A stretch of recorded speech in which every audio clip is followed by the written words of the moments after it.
dur, la vie de politicien.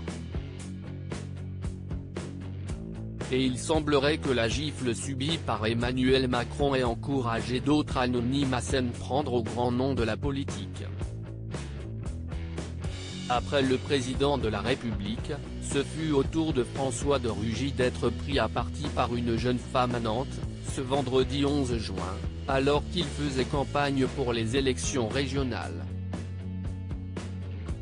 La principale concernée ne s'est pas uniquement contentée de fustiger l'ex-ministre puisqu'elle a opté pour un nuage de farine pour lui faire comprendre son aversion. L'agression s'est déroulée dans le quartier de la Bouffay, aux alentours de 20h. Mais la malfaiteuse n'est pas allée bien loin après son geste, l'enfarineuse présumée a été interpellée par les autorités. Sur Twitter, François de Rugy a réagi à cet incident, le 11 juin 2021, annonçant qu'il déposerait plainte. Merci aux policiers qui ont interpellé l'enfarineuse qui s'en est prise à moi, alors que j'étais dans le centre-ville de Nantes, en terrasse, avec des militants après une action de campagne. Je dépose plainte. Le débat, toujours. Les agressions physiques, jamais, a ainsi écrit l'ancien ministre de l'Environnement sur le réseau social à l'Oiseau Bleu.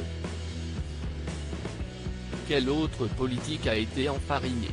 François de Rugy n'est cependant pas le seul à avoir été récemment pris pour cible.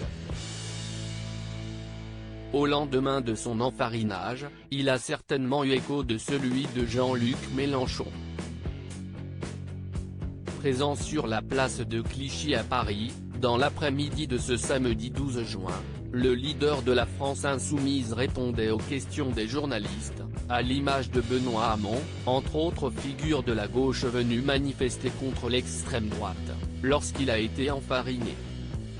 Les coupables, dont un youtubeur qui a revendiqué l'agression, seront jugés le 7 juillet pour violence sur personne chargée d'une mission de service public.